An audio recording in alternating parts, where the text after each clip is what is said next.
Hi everyone, welcome to Before and After. My name is Lily Trujillo Puckett. I'm the founder and executive director of Street Racing Kills. And my name is Lori Guimedo. I'm the Outreach and Community Relations Director of Street Racing Kills. Before and After, it's a podcast where we talk to families or just people in general that have gone through a tragedy. We want to know what was their life before tragedy struck and what is their life like now. And today, we have with us as our guest, and thank you so much for being with us today, George Rangel. Thank you guys for inviting us. I know you've been trying to invite me for a very long time, but yes, like I said previously, I don't really like being in front of cameras, speaking about Delila's case, situation, you could say, because it just hurts. It really hurts, you know? So I tend to let mom try to do most of the interviews, you know, whenever she comes out in the news, I tend to let her do them, but something gave me the power to tell you yes, and I'm here. So let's take advantage of it. I really do appreciate it. I know it takes a lot of courage to be on the show and to be here telling your story and Delilah's story, and she's so beautiful, and we're so excited to have you both here today. So I know we've never met in person before, so I don't know your whole story, but before we get into your story, what was your life like before? My life before Delilah's accident, just normal life, you know. Before her accident, she was living with me Monday through Friday. We're shared custody with mom. She'll go on the weekends with mom. I'll take her to school every day. She was a happy little girl. Loved music because at the time I had a car that had a loud sound system. So when I used to take her to school, my music was always loud. So Delila was always known for, her dad's cool because he has a very loud car. So when I used to drop her off to school early in the mornings, all the kids would be dancing and knew Delila was coming because my car was very loud. So dad was the DJ. Exactly, yes. And Delila was very popular, believe it or not, at school before her accident. Even for her last daddy-daughter day, donut day at school, it was just so weird because I didn't know Delila was very popular at school until that day when I was waiting for Delilah's class to come down so we could have donuts together. All the kids at school were like, oh, there goes Delilah's dad, Delilah's dad, Delilah's dad. But I was looking at them like, what the hell? I don't know these kids. Like, who are these kids? But I guess Delila talks too much about me at school, and they knew me because of Delila. So she was just so out there. She was an outgoing girl, joyful, you know, very proud just of her friendly. Dad. Yeah, exactly. You know, proud of me. You know? Don't get me wrong, she loves her mom as well, you know, but it's just me and her were like this, That's you awesome. know, so she was just a very normal, outgoing girl before her accident. 9 years old. 9 years old, yes. Wow. So you're just a regular single dad, working Regular job? Yeah, regular job. I was at that time I was in the moving company. I used to move people from houses. Very good job. I actually got promoted a few days before her accident to a driver, which was good pay. And then tragedy hit. Okay, so yeah, now can you walk us through the first day when you find out everything and you have no idea and when everything happens? So this day was December 8th, Christmas time. You know, this was on a Sunday. She was with mom, of course, because like I said, she was with me Monday through Friday, mom Saturday and Sunday. She was with mom making cookies. She was proud. I even still have the old text messages when we used to text. She was telling me she was making cookies, Christmas cookies, and I was proud of that, and I even told her in the text message, save me some when you come home. She said, yes, I sure will. This was around maybe 6, 7 o'clock at night. Few hours already passed. Delilah's usually supposed to be home by 8. 8 o'clock passed, 9 o'clock passed. So I kind of got worried. I sent her a message, hey, where are you at? I should have gone to pick you up. Tell your mom where you at. Time passed, and I think 10:30 came by. That's when mom finally called me and told me that she was involved in the accident with one of her friends, because one of her friends was at her house with her daughter making cookies with Delilah because they were friends. Yeah. So her friend lived a little bit closer to my house. So instead of mom bringing Delilah home to me, she let her friend bring her to me because she lived close to my house. So that happened, and I guess on her way to my house, as they were making a turn going towards my house, there was 2 cars that were racing, and they T-boned the car that my daughter was in, and that's how everything started. But So Delilah's mom's friend is driving the vehicle. To drive her home? Okay. That is correct. And then her daughter was in the passenger seat. My daughter was in the back of the passenger seat. Okay. So they got T-boned. How fast do they think they were going when they hit the vehicle? From what the police said, that they investigated over 100 miles per hour. Over 100 miles. Wow. Is this on a residential street? Or That is. Wow. This sounds like my Bethany's case. My niece, same, very similar, street racing, residential street. And so did anybody else, how were the other passengers in the vehicle? The girl that was driving, she was a bit hurt. She wasn't too hurt because she was driving. Yeah, and then the little girl that was in the passenger seat, she was hurt. I think she broke her pelvis. I didn't really ask too much about her because I was more worried about my child. But from what I know, I think she broke her pelvis due to the seatbelt being so tight, and it broke her pelvis. But she was hospitalized for a few months. Delila was hospitalized way longer than that. I think it was 5-6 months. Wow. So what were Delilah's injuries because of this speed? Delila had bleeding in her brain. She was bleeding from her spine, broken finger. I think her leg was broken. I can't really try to recall because this was 7 years ago. Sorry about that. But I know it was bleeding in her spine, bleeding in her brain, broken fingers. That's all I can remember for now. So how did you find out the news? Like I said, Mom called me. Since I was expecting her to be home before 8 o'clock, Mom called me around like 10:30. And I still have the text messages when she called to tell me that Delila was involved in an accident. I thought she was with her because I didn't know her friend was bringing her to my house. I thought Mom was bringing her. Okay. So she told me she was in an accident. I told her what happened. And then that's when she told me that her friend brought her over, was bringing her over, and they got in a car accident. I didn't think it was severe, because you didn't know that's not that Delila's time. First accident, to tell you the truth. She had another accident with her mom, but it wasn't too bad, thank the Lord. But I just went to the hospital where she told me she was at.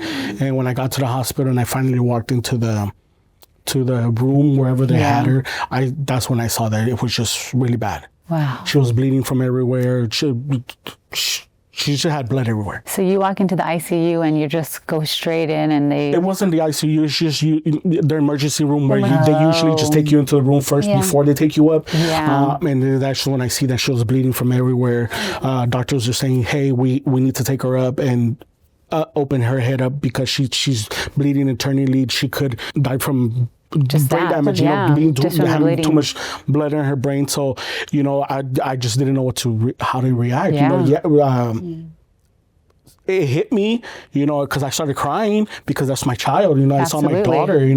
I saw her, and it really just. That's the first time I ever seen my daughter like that, and. All I did, just gave her a kiss. I told her I'll see her in a bit. They took her up, and hours passed. They passed. They had to do surgery, and then she finally came out.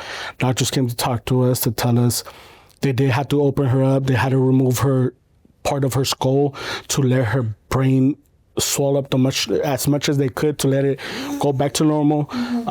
They did. That's when they started telling me the severity of her case, that she had broken bones, bleeding spine, spleen, and that all that needed to be fixed. And I just took it day by day. That's all I could, but it just really hurt me, to see my child like that. Well, of course. I remember, Lori, when I heard about the crash. And now I don't even remember how I got in touch with you guys, but I remember going to the hospital, and I just knew there were 2 9-year-old girls, and seeing her in that situation, but with a lot of hope that after the brain, the brain surgery and everything they did, that she would come back. That was like our hope.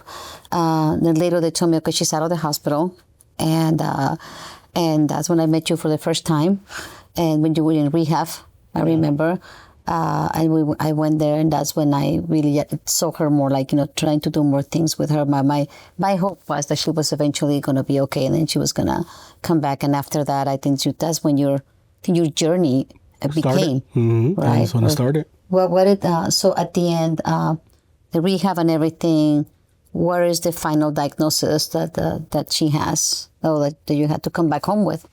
When you brought her back? She has what they call a traumatic brain injury, TBI. Her part of her left brain. Yeah, left brain is damaged due to, the hit of what happened. Because people need to understand that this was not just due to street racing as well. She wasn't wearing a seatbelt. Oh. So she wasn't wearing a seatbelt. So when that car T-boned them, she flew from one side of the seat to the other side. And that's how they think she kind of damaged her brain. So that's the TBI that she has. But everything after that, everything got fixed. The spleen ended up being fixed, the broken bones fixed, and all she was left was with a TBI. But at the same time, that TBI caused other medical problems. Her brain, your brain has like, I don't know what they're called, ventricles, I think they're called, where your brain makes fluid and it drains into your body. Her body couldn't do that no more, so they had to put a VP shunt into her brain to be able to drain that because it wasn't normally doing no more after the accident, after that TBI. So she did have more surgeries than ever. She had maybe totally 5-6 surgeries because of course they had to take her brain, her skull off, put that back. They had to put that VP shunt off. So when she finally went home, she was just left with her TBI, traumatic brain injury, which I know that they told us, one of the doctors told us that from the first year to the second year, if she doesn't get any better from that, she's going to stay the way she is. So that's why we tried hard. The first few years, she was in rehab. She did they did everything they could, because if they don't see the patient doing the most they could or participate as much, they just kind of kick you out. Because whatever they could do, they're doing, we could do at home. So what did rehab look like for you guys? What were some of the things you had to experience during rehab? So we were in Rancho Los Amigos, which is in Downey. We were there for 2 months, which we were literally living there for those 2 months, all 7 days for the whole 2 months. Monday through Friday, she'll do rehab. 1 hour, I think it was 1 hour or 2 hours PT, physical therapy. 2 hours occupational therapy. Wow. Another 2 hours for speech therapy, because they were trying to, teach her how to eat again, how to walk again, how to move again. Yeah. And it was helpful, but I saw Delila progressing, but very slowly. Okay. But they can't go by that. They need to see progress quick, because again, this is Medi-Cal covers all this. Her insurance covers all this. Okay. If they don't see progress really fast, you need to go. Wow. But I saw it. Of course, they don't know my child how I know my child. And I saw my child progressing very slowly, but she was doing her best. But at the end of the day, she did her best there, but she was there for 2 months.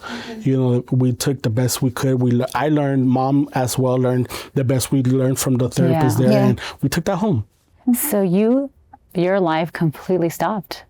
Everything for those 2 months was completely revolved around taking care of Delila and helping her get better. Yeah, my life turned upside down. I lost my job, even though I just got promoted. Oh, wow. Yeah. At the time. It was literally like 3-4 days before I got promoted, and then Delila's accident happened. I got fired because, of course, as a moving company, they need people there, and I was a driver, so, I don't blame them. But my priority was always my child. Like jobs come and go. Even if I become homeless, at the end of the day, I'm here for my child.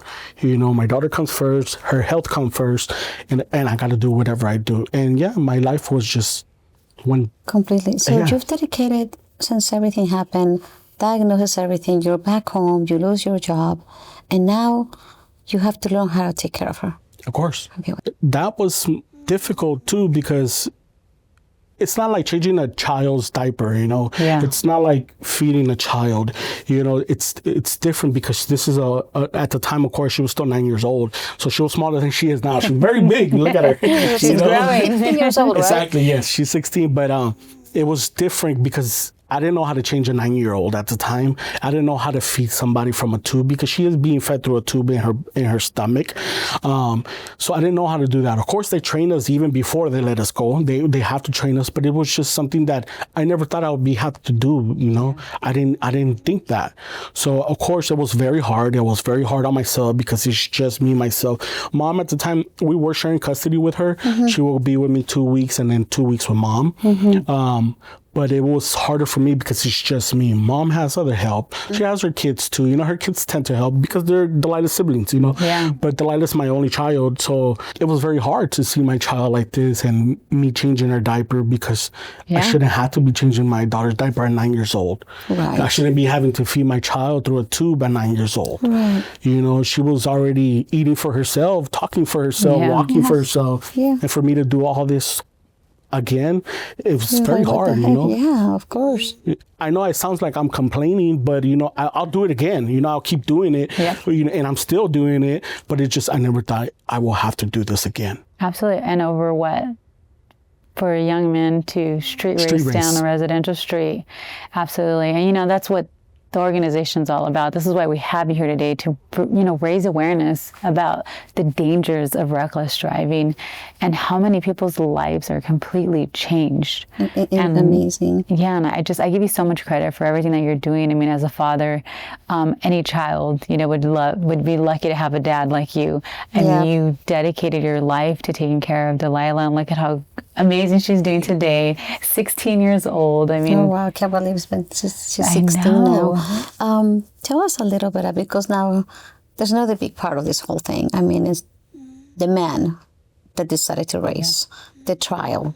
How did that happen? I mean, tell us the outcome of it. And did you have to go to court as well? No, Mom did. Okay. Like I said, because at the time all this was going on, Delila was still going back and forth from hospitals, therapy. So you're taking care of her, Mom is going to Exactly, because, you know, I wanted to be there for her. I wanted to do this. So Mom was going to court for this. The gentleman had priors even before the car accident. He had open cases, to tell you the truth. Wow. He had felonies in his record, and they were going to court. So he initially got charged for reckless driving. I think that's what it was. Vehicular manslaughter? No. They didn't do that. He literally got only charged for reckless driving. yeah, because nobody was killed. Exactly. Oh, Nobody was you're killed, right. so, Nobody was yeah. killed when we're talking about. So he got charged for reckless driving, but the court didn't really take it serious because at the time Delila was still, like I said, from the hospital back and forth. Wow. They thought Delila was gonna get better, so they didn't really take it too serious. Even the gentleman himself, Mom told me that one day she went to court, he was kind of laughing about the situation. Wow. He and Mom I had no idea how serious it and was. Mom even said that good thing that I didn't go to court, because if I would have saw that, Yeah. I would have ended up in jail, Just- you know, because he took that as a joke. And as you can see, this is not a joke. It's not a joke. You know, 1000%. You she's changed damaged somebody's for the life rest of her life. forever, yeah. Exactly. She's damaged. And he took that as a joke. Why? Because he was street racing. So did they convict the other guy that was racing with him, or just himself? Only the gentleman that crashed was the only one that got caught. They still put a reward out for the other car, which is they took off. Yeah, it was a Mustang that took off. They never found the gentleman, from what I know. You know, because then again, I didn't really ask too much about this question because I was just more worried about it. Mom knew all these questions. You know, so he got charged for reckless driving. They dropped the case. Wow. The district attorney didn't want to pursue it. So this guy, Nothing. So to this day, the gentleman's free, even with open cases, felony cases on his record. He's walking free, living life while my child's here, fighting every day. probably has no idea. You know, that's one of the things that I see. So it was not vehicular manslaughter, and because it was not vehicular manslaughter, they treated it differently. So this man doesn't get sentenced for anything. He's out and about like nothing, has no idea. I feel like the life sentence that he gave you and Delila. Yeah, it was. I feel like what he was supposed to get punished, I got punished for. Yeah. You know, I mean, I don't see it as punishment because it's my child. No, like I said again, Yeah, I would do it all over again. You know, I know people tell me I'm a great father for what I do, but at the end of the day, she's my child. It's my duty. You know, no matter what she goes through, I have to be there. Yeah. You know, but I feel like he really just punished me. Yeah. You know, besides that, I think he took something from me. Yeah. You know, he broke something from me. He killed something from me. Because people always tell me that my child's here, but in reality, he killed that from me. Yeah. I would never hear those words, Daddy, Dad, Yeah. Father. I would never hear those words ever again. Yeah. Never. So true. So he killed that from me. And for him to take that as a joke, it angers me. But you know what? At the end of the day, what am I going to get from that? Right. If I go to jail, who's going to take care of my child like I do? Exactly. Exactly. Mom would, mine will take care of her, but her taking care of her is different from what the love that I could give her, Yeah, she needs a mom and a dad. Exactly. Not just one. And so that's why you sharing your story today is so powerful, because I hope that he does see this story one day and he knows exactly what he did. And I think when you do this to somebody and not realize it, and you find out, like, I'm sure there has to be some kind of guilt behind that, right? But I just don't think you ever really knew your story. And knowing your story, I think hopefully, he will find out, the damage he's done, the permanent damage, right? Because Delila was a 9-year-old little girl running around, making daddy cookies. Yeah, exactly. And, I know that you'll never get that back. Your lives have completely changed. Of course. So what is your life now today? What are you guys up to? Today, we take it day by day. Yeah. That's all the best we could. Yeah. Delila sometimes is in and out of the hospital still to this day because, she, as much as I try to keep sickness away from her, it tends to get to her, but we try to enjoy life the best we could. I try to take her out more often, parks, amusement park. We went to Georgia last year, so awesome. we took that long drive to Georgia. We were stopping in every state because I have a brother that lives in Georgia, so we enjoyed that trip. I was planning to go to Paris, France this year, but plans kind of changed because I'm starting a new job, so I did start a new job after, which this company is wonderful because they work on my schedule because Delila has multiple appointments all the time. Yeah. So they let me take off the time to take her to her appointments, or even when I can, mom helps me or grandma helps me. Awesome. I try to take her out as much as I can. Because just because she's disabled doesn't mean she can't enjoy life no more. No. To this day, look how pretty she looks. I try to make her, she gets her nails done every other month. She needs her nails done right now, but I get her nails done every month. I try to get her pedicure as well every month. She gets wax every other month. Exactly.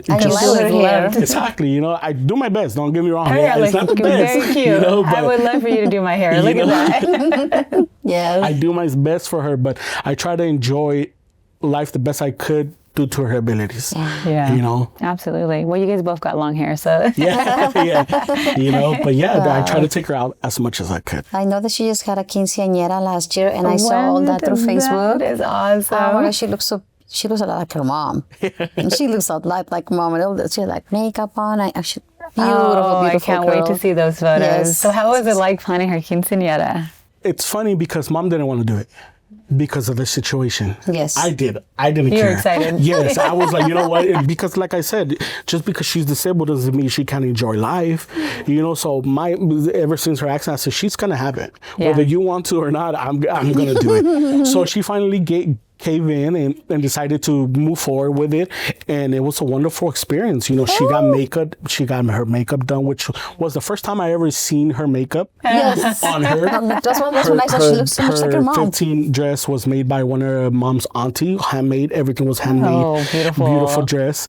It was stressful, but worth it. Yeah. Because like I said again, just because she's disabled doesn't mean she can't enjoy life. Yeah. And those are moments that you'll cherish forever. Exactly. Yeah. It was very difficult because, of course, again, she is disabled. I didn't get to do that father-daughter dance by her standing up. I did still do that dance, but I had to carry her. Aww. If you guys see the videos, you guys will see me carry her while we're dancing. Mom had to dance with her in a wheelchair because, of course, Mom only has one arm, so she did dance with Delila, but in a wheelchair, and then grandma and stuff. But we did the best we could due to her abilities. That's amazing. That's amazing, though. Yeah. I mean, she's so loved. She is so loved. I mean, I'd love that you guys are taking her trips and doing the quinceañera. I mean, that's exactly what you should be doing. You're doing the right things. I mean, I admire you so much, for your strength, your courage to be here, and I love the hair, by the way. I can't get over the hair. I love it. It's hard sometimes. Is there moments that you see of her that maybe so right now she she doesn't know what's going on? Is there moments that you see something in her, or maybe, like you said a little while ago, she was smiling? Is there like little things that you see that maybe she's understanding or see anything, or nothing at all? No, there is. Yes? Oh, okay. Delila has her good days. Oh, really? She has her good days. She has her bad days. There's times, like, because she has a dog now. Okay. Mom got her a dog I saw that too. during Christmas time. Okay. So Delila tends, without this collar, she tends to move her head left and right. So Mom brought her a dog. I didn't want it because I don't like pets. You know, I could barely feed myself. For me to feed another animal was like, oh Lord Jesus. You know? So Mom brought her a dog, and this is when Mom finally saw her herself. Delila was moving her head back and forth all the time. It's a muscle spasm that she has. So I told her, Delila, your mom brought you a dog. If you want this dog, stop moving your head. So she was moving, and when I told her that, she stopped moving her head. I said, okay, we didn't catch that. I said, okay, let's do this again. So she started again. I told her, Delila, if you want this dog, stop moving your head. And sure enough, she stopped moving her head. I say, Okay. She wanted the dog. Exactly. You know, so I said, oh, like, you know, as much as I was like, you I can't didn't say want her no. to do that. You have to. She showed it in front of all her siblings, her mom. I was like, I can't say she didn't do that because she actually did it. There's times when I do talk to her, like, about my job, because I frequently got, just recently I got asked to move to a different company. And I was talking to her, like, again, she moves her head back and forth. And I was telling her, I talked to Delila like if she's there. Yes, You know, she so is there. I told her, Delila, they're offering me a different job. Do you think it's the best idea for me to move right now? And she was moving her head. I'm like, if you think I should take it, stop moving your head. And she literally stopped moving her head, but she was literally looking at my eyes, because if you notice, Delila's eyes are usually always looking left. She hardly looks straight ahead. And when she stopped moving her head, she literally looked at me, and I took that as a yes. You know, so I said, okay. She does have her good days when she's watching TV and she's moving her head and you call her name, she'll stop and look at you like, so she has her good days, but then she just has her bad days that she just won't listen to you. Like, leave me alone. But teenager attitude, you know, it's like, she's like a teenager. Leave me alone. Like, you know? I still got an attitude. Exactly. Just leave me alone, you know. But she does have her good days where we see those little things. Those little things. You know, awesome. it's like when the first time I saw her smiling, the first time I saw her laughing, like she was literally, she was really? laughing. And I Oh, caught all that on video because, again, I'm always with her. Yeah. Your mom was with her too, but I usually catch all those Yes. things. Yeah. You know, so there's things that I see her progressing. But then again, like I said in the beginning, you know, her progress is very slow. It's not something that we see. I wish I could get it like that. Yeah. But everything's very slow. Is there any hope that the doctors tell you that there could be anything that could get better with time? They told me that in the beginning only for the first few years. After that, they told me if she didn't get any better from the first few years, she was just going to be like this. Yeah.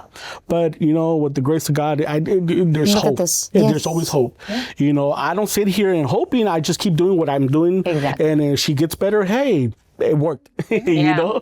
So I do my best. But, you know, that's all I could say about that. Yeah. It's, you know, it's amazing because I think of like we hear so many crashes. We hear so many people that pass away.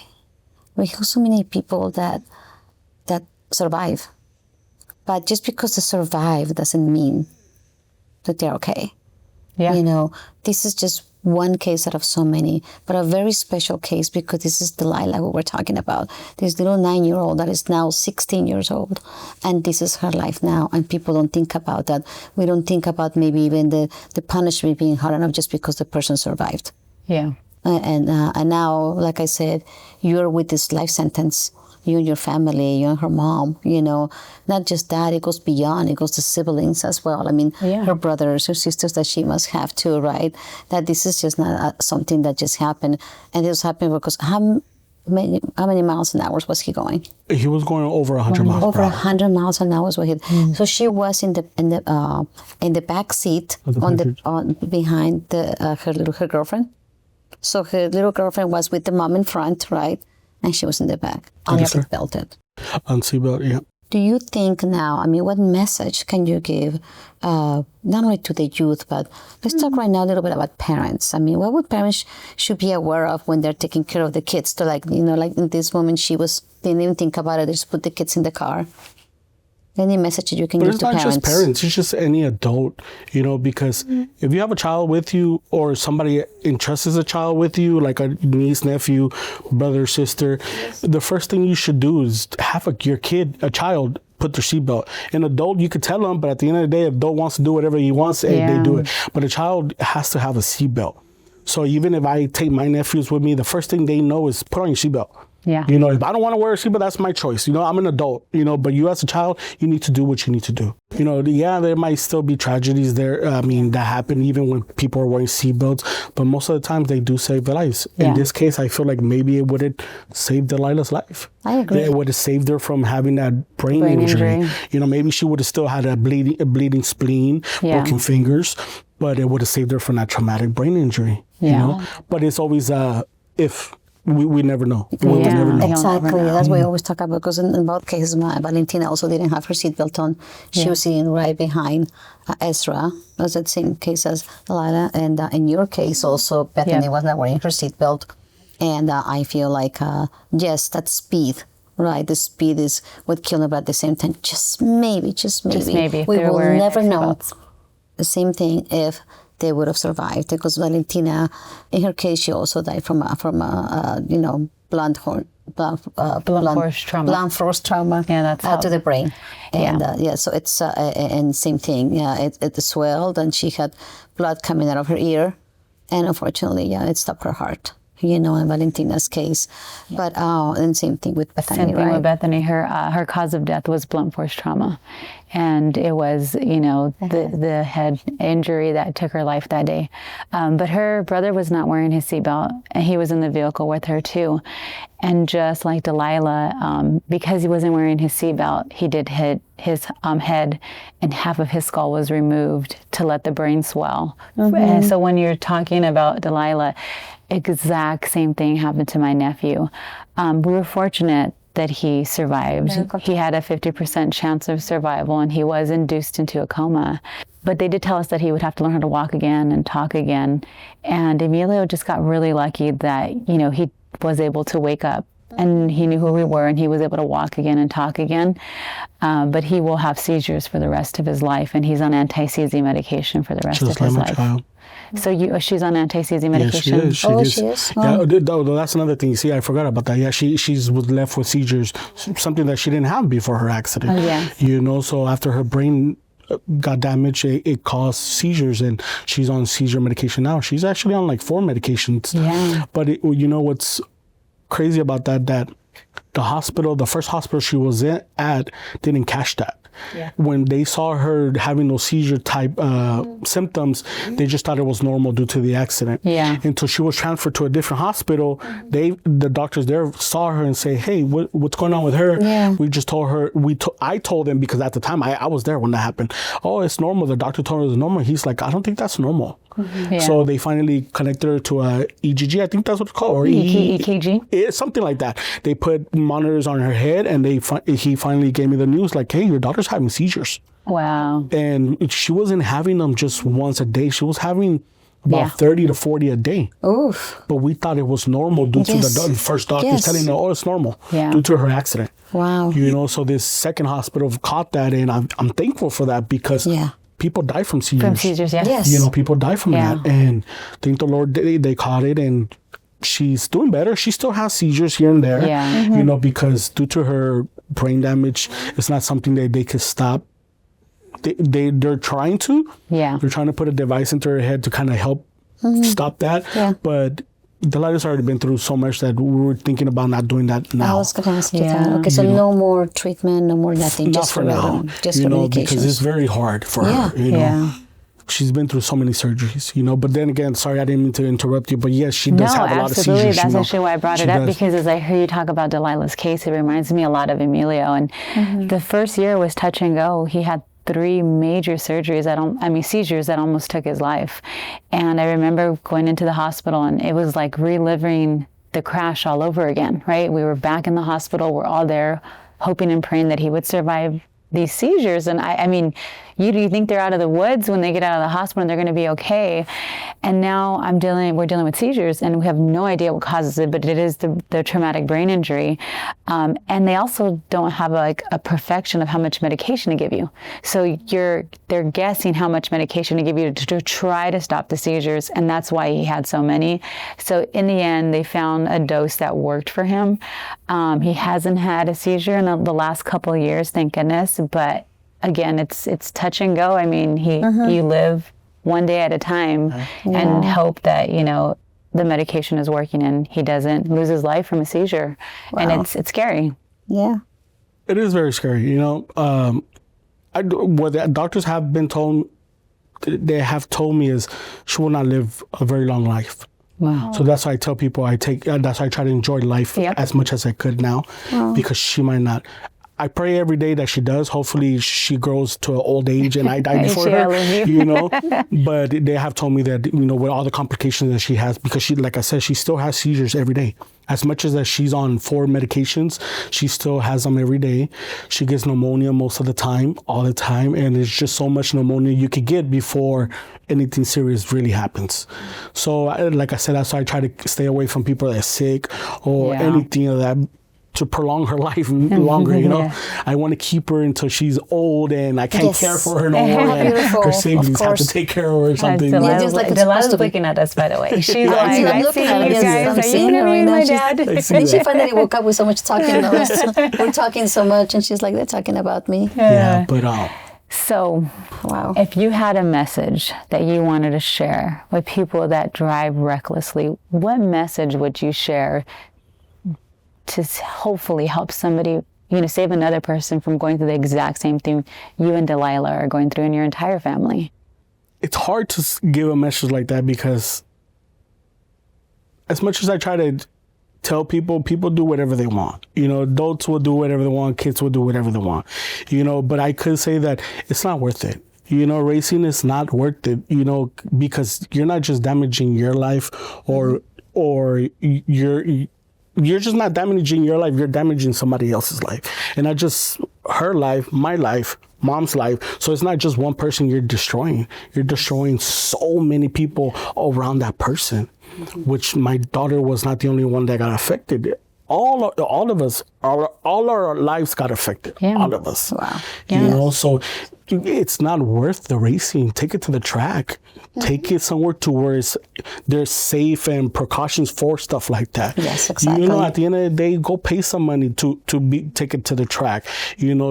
Why try to do that in a residential street where there's kids and old, just families driving to normal days like this, My daughter was coming home to me to share her Christmas cookie, and look at what happened. Wow. Due to street racing. Just because 2 people had 2 fast cars, they wanted to race. Yeah. It's not worth it. Changed everybody's lives forever. Changed our lives. Yeah. And destroyed our lives. And you're just, like I always say, here's one story, everyone. Just one story out of so many. But this story is important. This story happened 8 years ago. 7 years. This story happened 7 years ago. I want to let everybody know that Delila has not been forgotten. Just because there's crashes that happened a long time ago doesn't mean they're gone and we're going to go on to the next one. Just because this happened 7 years ago doesn't mean that we're going to forget. We're not going to forget. He's not going to forget. And here is Delila, proof of it that we're not forgetting. It is important. What happened to her was tragic and it shouldn't have happened. We're in 2020, 25, and still we're dealing with the consequences of what happened. And it's not fair. So I really, really, really commend you for everything that you're doing. At the same time, you are an amazing dad and you're taking care of her. She's a beautiful girl. I am so proud of her as well because, she's a little fighter, right? And I'm happy that she's proven me wrong so many times. You got to have your quinceañera and you have a puppy, right? Yeah. That is so beautiful. And this is the after now. I mean, like you say, so your plan is now just take care of her forever. Take it day by day. And grow old. Yeah. I'm trying. That's my number one goal is to grow old with her, because because it's not easy taking care of her. You know, I don't can want to put this imagine. burden on her siblings or another family member to take care of her. But that is my goal, for her to grow old and till my dying day, so I could be the one with that burden, because this is my child. You know, it's not, I know it sounds bad saying the burden, but this is my child. I want to take care of her the best I could until I can no more, and then let somebody else take I that think responsibility. though, what you're saying though is, you know, it's true, right? Until you have a disabled child, you really don't understand how your life has completely changed. Exactly. You know, and like you mentioned, you were changing diapers when they're babies. You don't anticipate to change diapers as a 9-year-old, a 16-year-old.